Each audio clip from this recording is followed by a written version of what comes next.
जैसे ही वो तलवार को उठाने जाते हैं, तुरंत एक आवाज आता है। गहरो, कौन हो तुम और इस तलवार को क्यों ले जाना चाहते हो?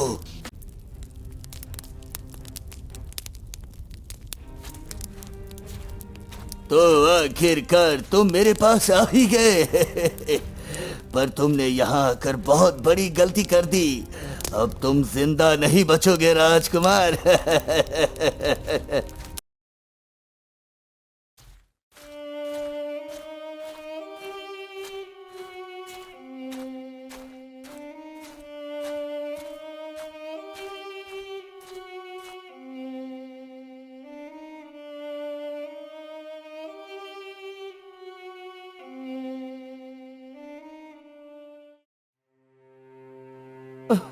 हाय हाय, क्या बताऊं, घर में पानी की एक बूंद भी नहीं है और मेरे पास कोई कीमती चीज भी नहीं है जिसे बेचकर पानी ला सकूं।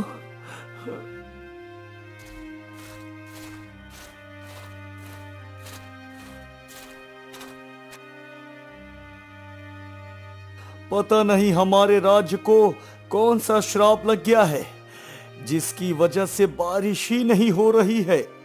एक बूंद पानी भी अब गांव में नहीं मिल पा रहा है। एक समय था जब हमारे राज्य में तालाब, नदी, नाला सब भरा रहता था और एक दिन आज है जो एक बूंद पानी के लिए पूरा गांव तड़प रहा है। हाँ भाई, तुम्हारी बात बिल्कुल सही है। पता नहीं कब हमारे गांव में बारिश होगी। बारिश नहीं होने के कारण कई लोगों की जान भी जा चुकी है।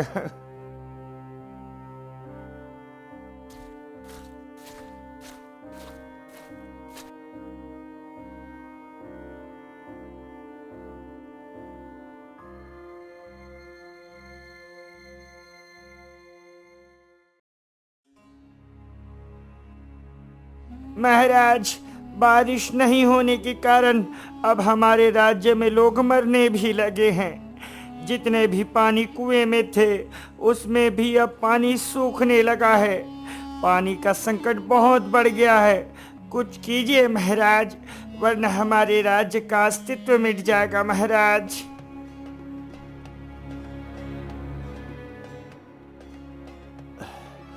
पता नहीं ये कैसा संकट है, हमें इसका कुछ न कुछ तो उपाय निकालना ही पड़ेगा मंत्री जी। तभी राज्य के अंदर एक बुढ़ी औरत आती है।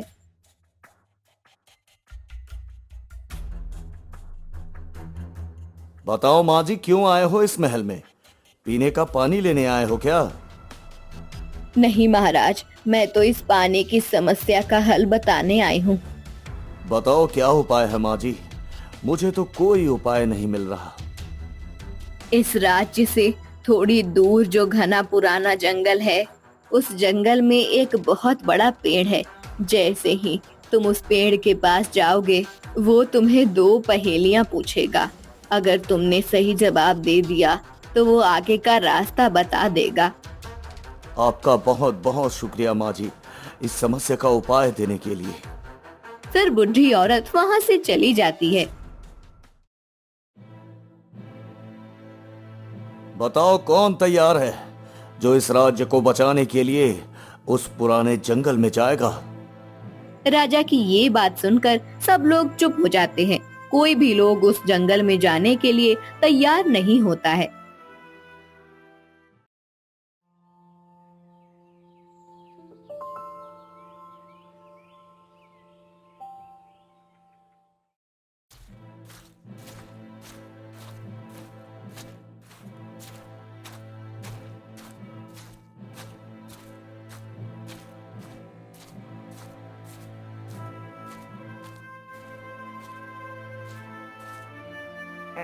महाराज, आप इतने चिंतित क्यों हो? क्या बात है महाराज? मंत्री जी, आपको पता ही है, अगर हमें पानी की समस्या को दूर करना है तो हमें उस पुराने जंगल में जाना होगा। पर कोई भी लोग उस जंगल में जाना नहीं चाहते। हाँ महाराज, क्योंकि वो जंगल बहुत पुराना और खतरनाक है। पर मंत्री जी, मैं हमारे राज्य के लोगों को मरते हुए नहीं देख सकता। मैं एक काम करता हूँ, खुद ही उस जंगल में चला जाता हूँ। तभी महाराज के पास राजकुमार आता है। पिताजी, आप उस जंगल में मत जाना। किसी ना किसी को तो जाना ही पड़ेगा, वरना सब लोग ऐसे ही पानी के बिना मर जाएंगे। अगर पिताजी आप चले जाएंगे तो इस राज्य को कौन संभालेगा? इसलिए मैं उस जंगल में जाऊंगा पिताजी। नहीं बेटा, वो जंगल बहुत खतरनाक है। कहीं तुम्हें कुछ हो गया तो मैं अपने आप को कभी माफ नहीं कर पाऊंगा। पिताजी, आप मेरी चिंता ना करें, इस समस्या का हल लेकर ही आऊंगा मैं भी एक राजा का बेटा हूँ, मुझ पर भी राज्य को बचाने की जिम्मेदारी है पिताजी। ठीक है बेटा, संभल कर जाना, मुझे तुम पर पूरा विश्वास है। तुम इस समस्या का समाधान जरूर निकाल लोगे। फिर राजकुमार घोड़े पर सवार होकर जंगल की ओर निकल पड़ता है।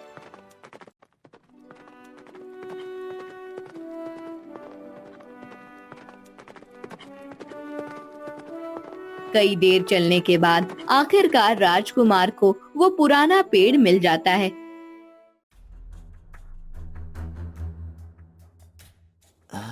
मुझे तो लगता है कि ये वही पेड़ है जो लोगों से बात करता है।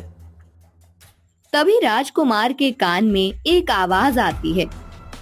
क्यों आए हो यहाँ राजकुमार?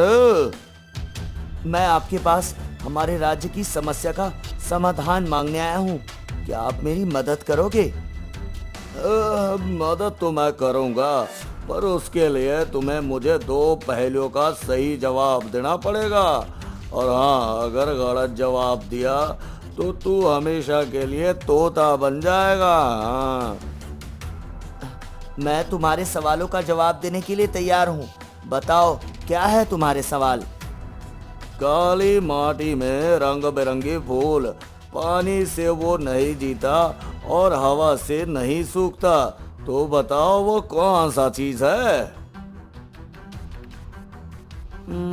इसका जवाब है आंखें। काले रंग की माटी का मतलब आंखें के अंगदार का काला रंग, और रंग बिरंगी फूल का मतलब आंख में विभिन्न रंग की उपस्थिति। फिर पानी से ना सजे का मतलब उसको पानी की जरूरत नहीं पड़ती। आखिरी लाइन जो हवा से ना सूखे का मतलब वो हवा से कभी नहीं सूखती। वाह राजकुमार, तुमने पहले सवाल का जवाब तो सही दे दिया है। अब आखिरी सवाल, सफेद चादर पर सफेद फूल, ना धूप से जले ना पानी से भीगे। इसका जवाब है चांद, क्योंकि चांद की रोशनी सफेद होती है और वो ना धूप से बदलती है और ना ही पानी से भीगती है। तुम्हारा जवाब बिल्कुल सही है। अब बताओ मैं तुम्हारी क्या मदद करूं? हमारे राज्य में कई सालों से बारिश ही नहीं हो रही, इसके कारण हमारे राज्य में सारा पानी खत्म हो गया है। पानी नहीं मिलने के कारण हमारे राज्य में कई लोग मर रहे हैं, तो मुझे इसका उपाय बताओ पेड़। मुझे इसके बारे में ज्यादा ख्याल नहीं है, पर एक जादूगर है जो इसका हल निकाल सकता है। मैं तुम्हें उनके पास भेजता हूँ। जी, मुझे उससे कोई दिक्कत नहीं है, जितना हो सके उतना जल्दी कीजिए, क्योंकि लोग मर रहे हैं। तुम चिंता मत करो, मैं मेरी जादुई शक्ति से तुम्हें जादूगर के पास भेज दूंगा। आप बस अपनी आंखें बंद कीजिए।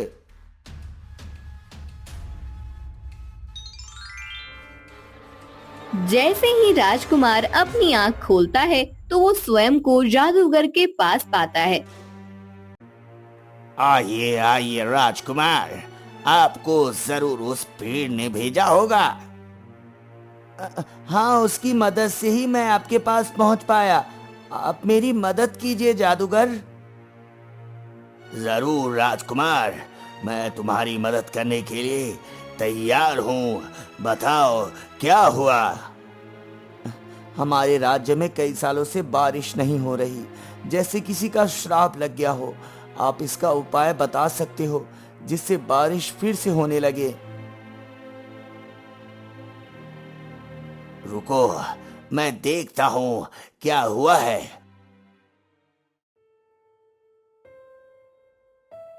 ओह, ऐसी बात है।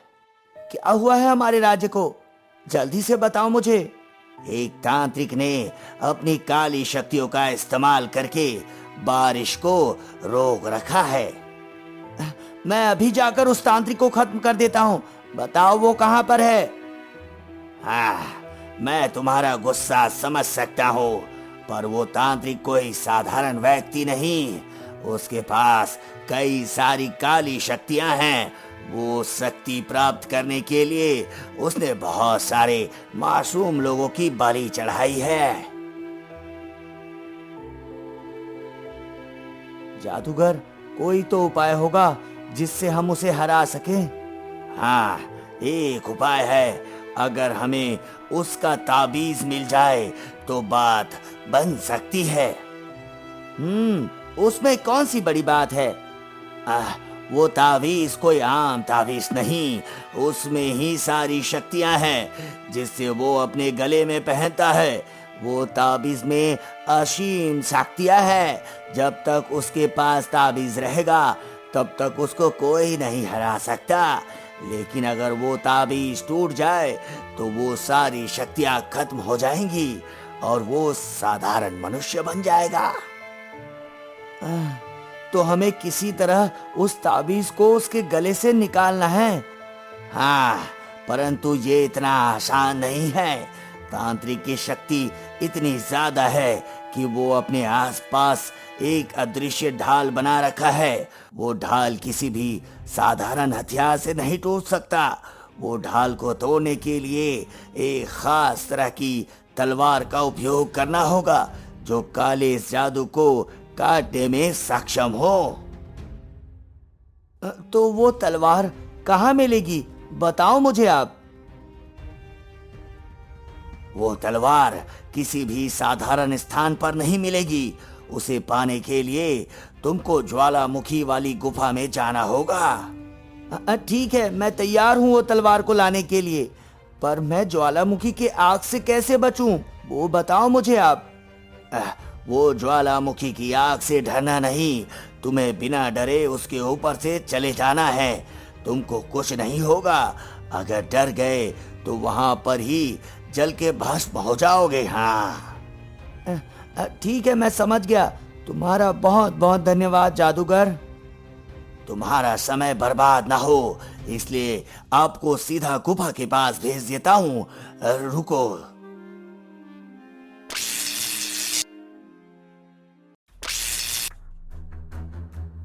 अरे, ये गुफा में तो चारों ओर आग ही आग है, पर मुझे डरना नहीं है। किसी भी हालत में मुझे वो तलवार हासिल करनी है। हाँ। फिर राजकुमार गुफा के अंदर चले जाते हैं।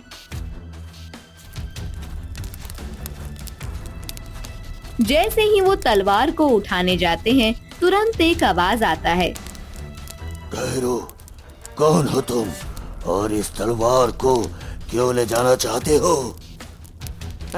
देखो, मैं राजकुमार हूँ और मैं मेरे राज्य को तांत्रिक के आतंक से मुक्त दिलवाना चाहता हूँ, इसलिए मैं ये तलवार लेकर जा रहा हूँ।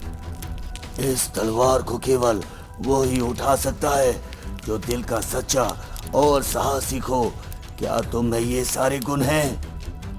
मैं हमेशा अपने जीवन में सच्चाई और न्याय के मार्ग पर चलता हूँ। मैं अपने प्रजाजनों की रक्षा के लिए मेरी जान भी दे सकता हूँ। हाँ।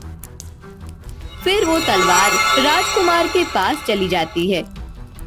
ये तलवार की शक्ति अपार है।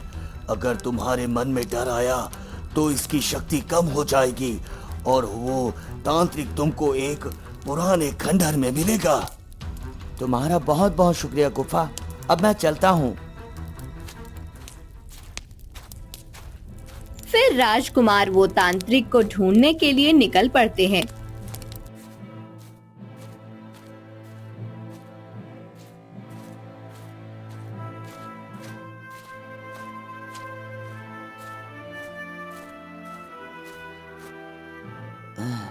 मुझे लगता है कि वो पुरानी खंडहर यही है।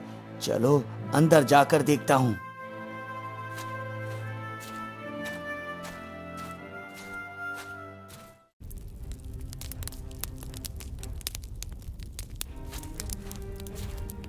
तो आखिरकार तुम मेरे पास आ ही गए। पर तुमने यहाँ आकर बहुत बड़ी गलती कर दी।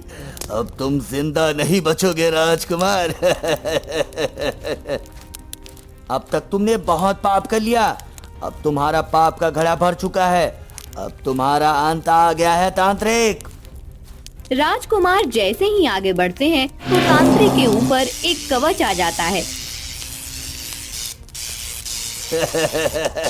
मेरी शक्तियाँ असीम है, कोई मुझे छू भी नहीं सकता। राजकुमार वो तलवार को निकालता है और कवच को तोड़ देते हैं। असंभव, ये कैसे हो सकता है? इस कवच को तोड़ना नामुमकिन है। फिर भी तुमने कैसे तोड़ा? तांत्रिक राजकुमार पर काली शक्तियों का वार करता है।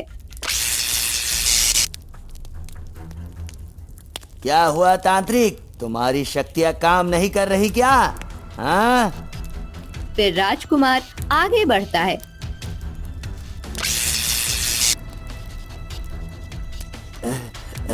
मेरी शक्तियाँ काम क्यों नहीं कर रही है? वहां पे देखो, कौन आया?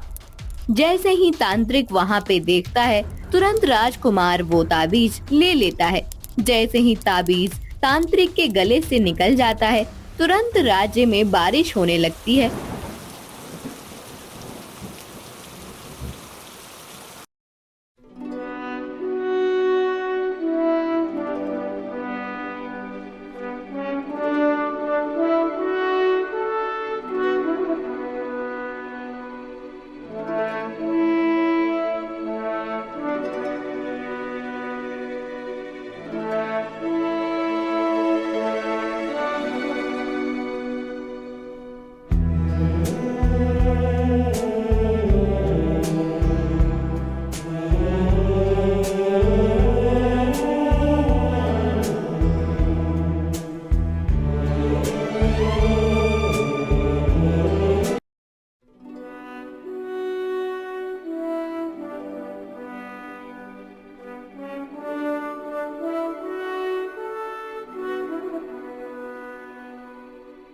एक दिन राजा विक्रम सिंह महल में टहल रहे थे।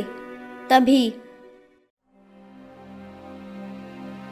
महाराज, मैं गुस्ताखी के लिए माफ़ी चाहता हूँ, लेकिन महाराज मैं आपको कुछ कहना चाहता हूँ। जी बोलिए, क्या कहना चाहते हैं आप?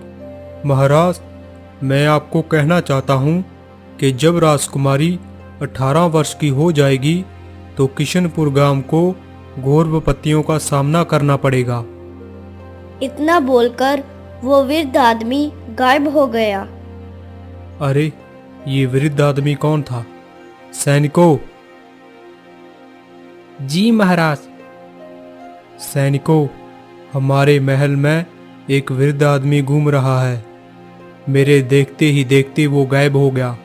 जाओ, उसे पूरे महल में ढूंढो। सभी सैनिकों ने पूरे महल को देख लिया, लेकिन वो वृद्ध आदमी कहीं नहीं मिला। ऐसा कैसे हो सकता है? आखिर वो वृद्ध कौन था? और वो जो कह रहा था, क्या वो सच था?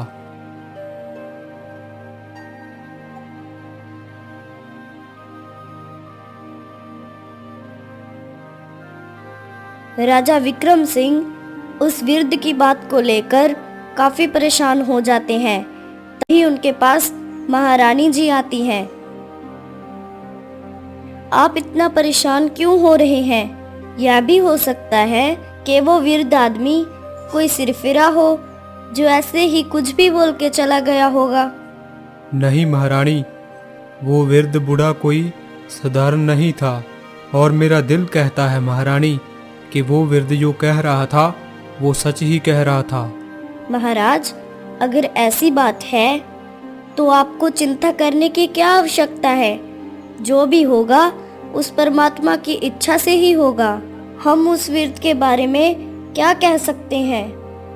हाँ महारानी, तुम ठीक कह रही हो। होगा तो सब उस परमात्मा की इच्छा के अनुसार, लेकिन उस वृद्ध की कही हुई बात का कोई तो उपाय होगा।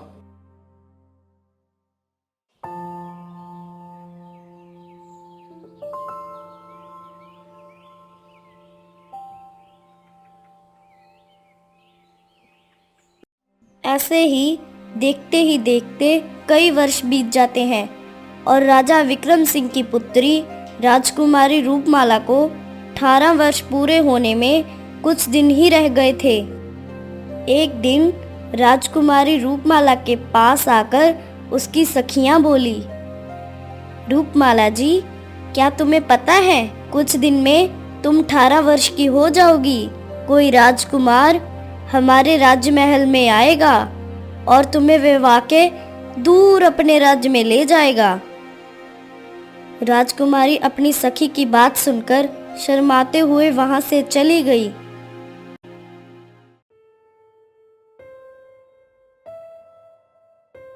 इधर राज्यसभा में राज्य के सभी ज्योतिषों को बुलाया गया। महाराज बोले, मेरे ख्याल से आप सभी लोग आप सबको यहाँ पर बुलाने का कारण तो जान ही गए होंगे। तभी मंत्री जी बोले, आप सबको पता है कि कुछ दिन के पश्चात राजकुमारी रूपमाला जी 18 वर्ष की हो जाएंगी। आप सबको यहाँ पर इसलिए बुलाया गया है कि आप सब अपनी ज्योतिष विद्या का प्रयोग करके देखें कि राजकुमारी के 18 वर्ष पूरे होने से पूरे राज्य में क्या विपत्ति आने वाली है और इस आने वाली विपत्ति का सामना किस प्रकार किया जा सकता है। तभी मंत्री के इतना बोलते ही वही वृद्ध आदमी फिर राजा के सामने प्रकट होता है। महाराज, गुस्ताखी के लिए माफी चाहता हूँ। अब तुम क्या कहना चाहते हो? महाराज, मैं कहना चाहता हूँ ये सब ज्योतिष ना उस आने वाली विपत्ति का पता कर सकते हैं और ना ही उसे टाल सकते हैं। ये क्या कह रहे हो तुम? हाँ महाराज, मैं सत्य कह रहा हूँ।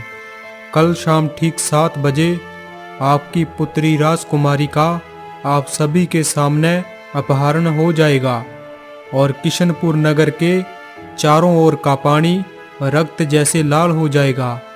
जो भी उसे पिएगा वो हमेशा के लिए मौत की नींद सो जाएगा। लेकिन इसका कोई तो उपाय होगा।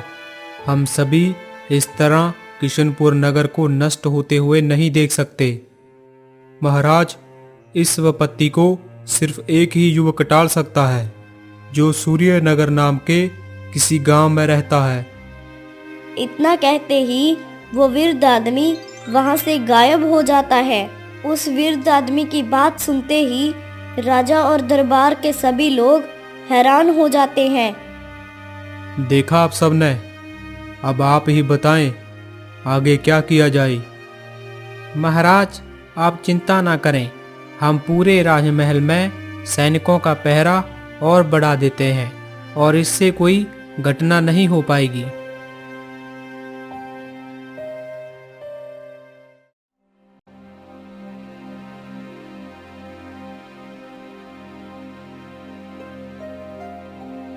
अगले दिन राजा विक्रम सिंह पूरे महल में पहरेदारी और बढ़ा देते हैं।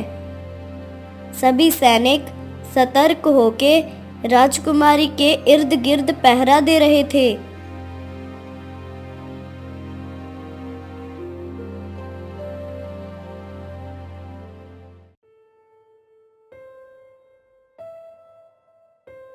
पूरा दिन बीत जाता है और ठीक शाम 7 बजे आसमान में काले बादल छाने लगते हैं। तभी एक विशाल चील राजकुमारी का अपहरण करके अपने साथ उड़ा ले जाती है।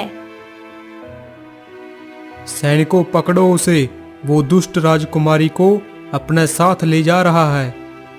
तभी वो चील देखते ही देखते वहीं आसमान में गायब हो जाती है। लेकिन महाराज, कहाँ? हमें कुछ नहीं दिखाई दे रहा। तभी कुछ सैनिक आए और महाराज को बोले, महाराज, राजकुमारी का कोई पता नहीं चला, वो कहाँ है?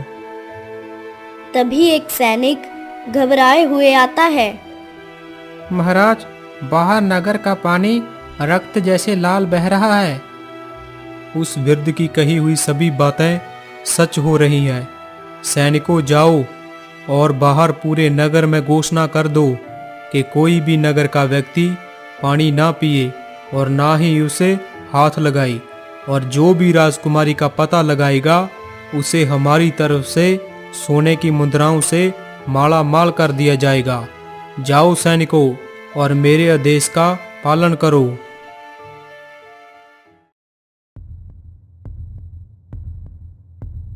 सुनो सुनो सुनो, कोई भी नगर का व्यक्ति कहीं से भी पानी ना पिए, और जो भी व्यक्ति राजकुमारी का पता लगाएगा उसे राजा विक्रम की ओर से धन से माला माल कर दिया जाएगा। अरे, अगर नगर के लोगों को पानी नहीं मिला तो सभी लोग प्यास से मर जाएंगे।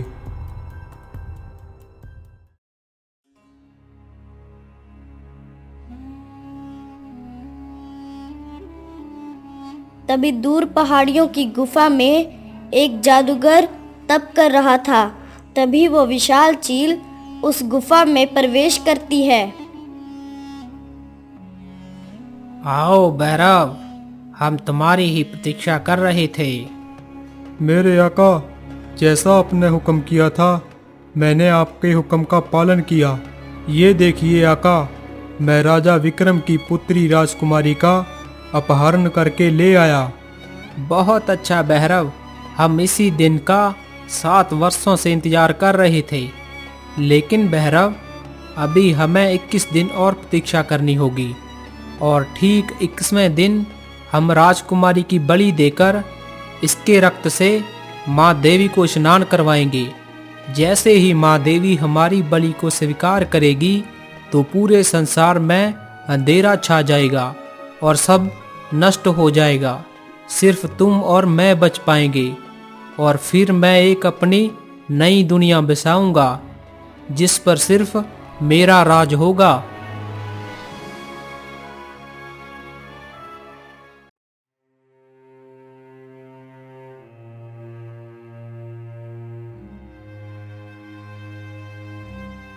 उधर किशनपुर नगर में सभी लोग प्यास से मर रहे थे।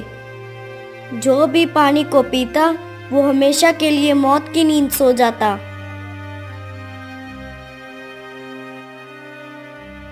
राजा विक्रम सिंह मंत्री से बोले, मंत्री जी, पूरे नगर के लोग प्यास से मर रहे हैं। हमें नगर के लोगों के लिए पड़ोसी राज्य से पीने योग्य पानी की व्यवस्था करनी पड़ेगी। जाओ मंत्री, पूरे नगर के लिए पड़ोसी राज्य से पानी की व्यवस्था करो। जो आज्ञा महाराज।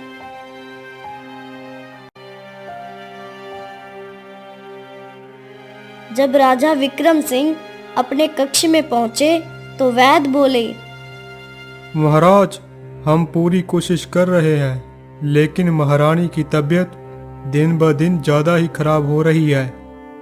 मैं जानता हूँ महारानी की तबीयत कैसे ठीक होगी, लेकिन अभी हम कुछ नहीं कर सकते।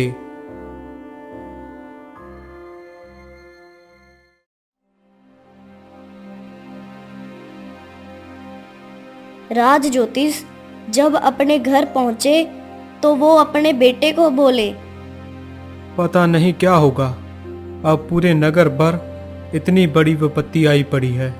राजकुमारी का भी पता नहीं चला। राजा और महारानी की तबीयत भी ठीक नहीं है। ना जाने आगे क्या होगा। तभी राज ज्योतिष का बेटा शिव बोलता है, पिताजी, आप जानते हैं आपको उस वृद्ध ने क्या कहा था? उस वृद्ध ने कहा था इस विपत्ति का हल सूर्यनगर के पास है। हाँ बेटा, मुझे याद है, लेकिन तुम क्या कहना चाहते हो?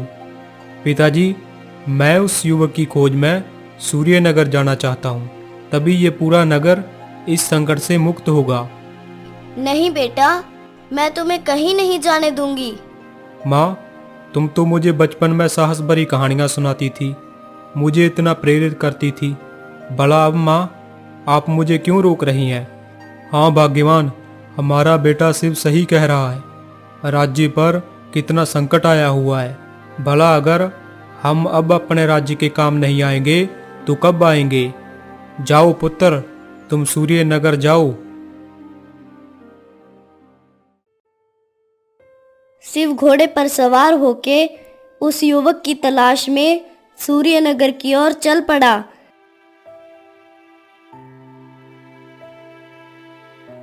कुछ समय के पश्चात शिव सूर्यनगर में पहुंच जाता है। तभी उसे एक युवक दिखाई देता है जो देखने में काफी बलवान और बहादुर लग रहा था।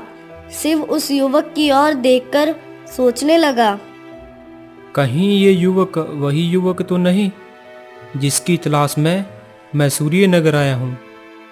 तभी शिव को एक आवाज सुनाई देती है। तुम सही कह रहे हो शिव, तुम जिस युवक की तलाश में आए हो ये वही है। तभी शिव के पास वो युवक जाता है और कहता है, अरे आप कौन हैं और आप मुझे ऐसे क्यों देख रहे हैं? लगता है आप परदेसी हो। हाँ, मैं एक किशनपुर राज्य का वासी हूँ। क्या मैं आपका नाम जान सकता हूँ युवक? मेरा नाम धर्म है भाई। अच्छा धर्म भाई, क्या मुझे यहाँ ठहरने के लिए कोई जगह मिल सकती है? अरे भाई, कहीं और क्यों, तुम मेरे घर मेहमान बनकर ठहरो। तुम्हें खाने पीने की सब वस्तुएं मिलेंगी।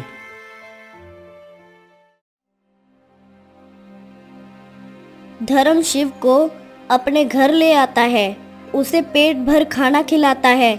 फिर वो आपस में बातें करते हैं। शिव भाई, तुम्हारा किशनपुर नगर से सूर्य नगर में कैसे आना हुआ? क्या तुम कोई व्यापारी हो? नहीं धर्म, आज किशनपुर नगर एक घोर विपत्ति में फंसा हुआ है। शिव ने सारी घटना उस युवक को बता दी। अच्छा तो शिव भाई ये बात है। हाँ भाई धर्म, मैं इस विपत्ति का हल ढूंढने के लिए निकला हूँ। इस विपत्ति का हल जो निकाल सकता है वो तुम ही हो। अच्छा तो शिव भाई ये बात है, तो तुम बताओ मैं तुम्हारी क्या सहायता कर सकता हूँ? भाई धर्म, अब रात काफ़ी हो चुकी है, मैं तुम्हें सुबह बताता हूँ। हाँ शिव भाई, कोई बात नहीं, तुम थक गए होगे, अब सो जाओ, सुबह बता देना। तभी वो दोनों सो जाते हैं।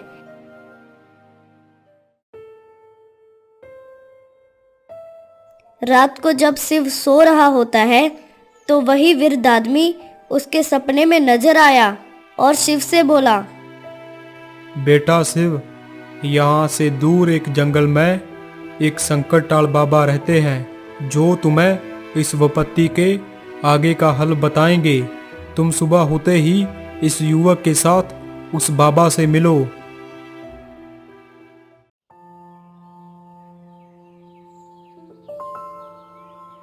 सुबह होते ही शिव ने धर्म को कहा, भाई धर्म, मेरे साथ चलो, हमें यहाँ से कोसों दूर जंगल में एक रहने वाले संकटटाल बाबा से मिलना होगा। ठीक है शिव मित्र, चलो। वो दोनों घोड़े पर सवार होके उस घने जंगल की ओर निकल पड़ते हैं जो उनसे काफी दूर था। वो चलते चलते काफी थक जाते हैं और वो उस जंगल में पहुंच जाते हैं। तभी वहां वो एक बाबा को देखते हैं और उनके पास जाते हैं।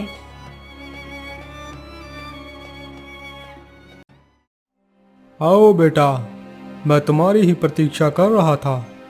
मुझे पता है तुम मुझे ही ढूंढते हुए यहाँ तक आए हो, लेकिन बाबा, आपको कैसे पता कि हम किसी संकटटाल बाबा की खोज में निकले हैं? बेटा, मुझे सब पता है तुम यहाँ कैसे और किस काम के लिए आए हो। बेटा, मैं ही हूँ वो संकटटाल बाबा, और तुम जिस विपत्ति का समाधान ढूंढने के लिए निकले हो वो तुम्हें मेरे पास से ही मिलेगा। उधर राजकुमारी जब होश में आती है तो वो अपने पास भैरव को देखती है। राजकुमारी जी, तुम मेरे आका की कैद में हो। कौन हो तुम और मुझे यहाँ क्यों उठा लाए? राजकुमारी, मैं भैरव हूँ और मेरे आका तुम्हारी बलि देने के पश्चात पूरी दुनिया के सम्राट बन जाएंगे।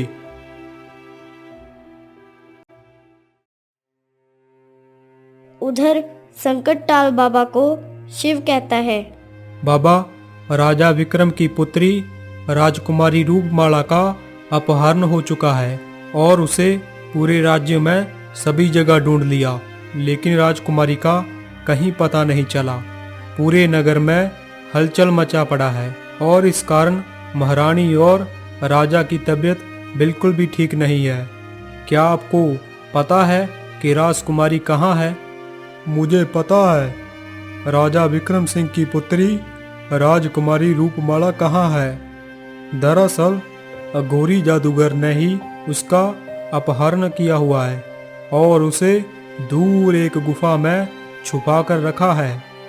लेकिन बाबा, उस जादूगर ने राजकुमारी का अपहरण क्यों किया और वो राजकुमारी के साथ क्या करने वाला है? दरअसल वो अघोरी जादूगर राजकुमारी की बलि देकर अपनी दुनिया बसाना चाहता है और पूरी दुनिया पर राज करना चाहता है। अगर ऐसा हुआ तो ये सब नष्ट हो जाएगा। लेकिन बाबा, उस जादूगर को हम कैसे रोक पाएंगे? वो तो बहुत ही शक्तिशाली होगा ना? हाँ बेटा, लेकिन केवल इस युवक की सहायता से हम उस अघोरी जादूगर को खत्म कर सकते हैं। मुझे बताएं बाबा, मुझे क्या करना होगा? बेटा, मैं तुम्हें एक अंगूठी देता हूँ, तुम इस अंगूठी को पहन लो। ये अंगूठी कोई मामूली अंगूठी नहीं है बेटा। तुम इस अंगूठी को रगड़ते ही अदृश्य हो सकते हो और हवा में उड़ सकते हो। और इसके साथ मैं तुम्हें एक तलवार देता हूँ।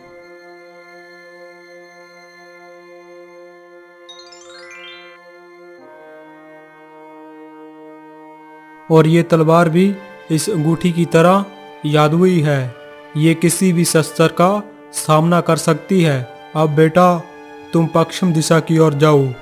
100 कोसों की दूरी पर तुम्हें एक पेड़ मिलेगा जिस पर सिर्फ एक ही फल लगा होगा। उस फल में अघोरी जादूगर के प्राण कैद हैं। अगर तुम उस फल को अघोरी जादूगर पर मारोगे तो वो खत्म हो जाएगा। और बाबा, उस अघोरी जादूगर के पास जाने का रास्ता कहाँ मिलेगा? मतलब कि उसने राजकुमारी को कहाँ बंदी बना रखा है? वो एक गुफा में रहता है। उसकी गुफा में प्रवेश करने के लिए 7 द्वार हैं। लेकिन बेटा, तुम उसी द्वार से प्रवेश करना जिस द्वार पर 2 शेर पहरा दे रहे हो। अब तुम जाने की तैयारी करो बेटा। मेरा आशीर्वाद तुम्हारे साथ है।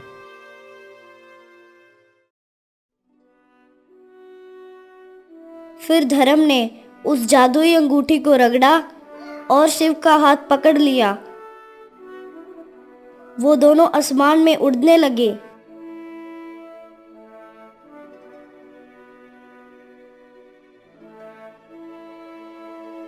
काफी दूर पहुंचने के बाद शिव धर्म को बोला, देखो धर्म, वहां नीचे एक पेड़ नजर आ रहा है। चलो उस पेड़ के पास चलते हैं।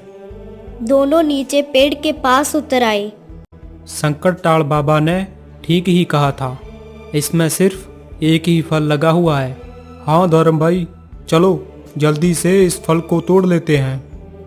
फिर जैसे ही शिव उस फल को छूता है तो वो उस पेड़ में अदृश्य हो जाता है। अरे शिव भाई, कहाँ हो तुम? मुझे लगता है ये सब उस अघोरी जादूगर का किया कराया है। मुझे इस अंगूठी की मदद से इस फल को तोड़ना होगा। हे जादुई अंगूठी, मेरी रक्षा करना। फिर धर्म उस जादुई अंगूठी की मदद से उस फल को तोड़ लेता है। जैसे ही धर्म उस फल को तोड़ता है तो शिव भी उस पेड़ की कैद से आजाद हो जाता है। अरे धर्म मित्र, मेरे साथ ऐसा क्यों हुआ? जब तुमने फल को तोड़ा तो तुम्हें कुछ नहीं हुआ। शिव मित्र, ये सब इस अंगूठी की वजह से हुआ है। चलो मित्र, अब हमें उस अघोरी जादूगर की गुफा में पहुंचना है जहां पर राजकुमारी कैद है। हाँ मित्र, चलो। फिर वो दोनों आगे बढ़ते हैं। दोनों नीचे उतरकर उस गुफा में प्रवेश करते हैं। कुछ देर आगे जाने पर वो उस द्वार के पास पहुंचते हैं जहां पर दो शेर पहरेदारी दे रहे होते हैं। तभी वो दोनों शेर उन पर हमला कर देते हैं और शिव काफी घायल हो जाता है। धर्म तलवार लेकर आगे बढ़ता है और शेर पर हमला करता है। शेर जैसे ही धर्म की ओर बढ़ता है, धर्म तलवार से शेर का सिर धड़ से अलग कर देता है। फिर दूसरा शेर भी जैसे ही आगे बढ़ता है, धर्म उसका भी सिर धड़ से अलग कर देता है। धर्म दौड़कर घायल मित्र के पास जाता है। अरे मित्र, तुम तो काफी घायल हो गए हो। धर्म मित्र, तुम मेरी चिंता मत करो, तुम जाओ राजकुमारी की जान बचाओ। लेकिन मित्र, मैं तुम्हें इस हाल में कैसे छोड़कर जा सकता हूँ? मित्र, मैंने कहा ना, तुम मेरी चिंता मत करो। मेरे प्राणों से अधिक कीमती किशनपुर गांव की प्रजा और राजकुमारी के प्राण हैं। तुम जाओ मित्र, जल्दी करो। जादूगर अघोरी का अगर ये कार्य पूर्ण हो गया तो अनर्थ हो जाएगा। फिर धर्म उस द्वार के अंदर प्रवेश करता है। अंदर जाते ही उसका सामना भैरव से हो जाता है। जैसे ही धर्म आगे बढ़ता है, भैरव उस पर हमला कर देता है। तभी धर्म को संकट टाल बाबा की दी हुई तलवार का ख्याल आता है। फिर वो आगे बढ़कर एक ही वार में भैरव की गर्दन उड़ा देता है।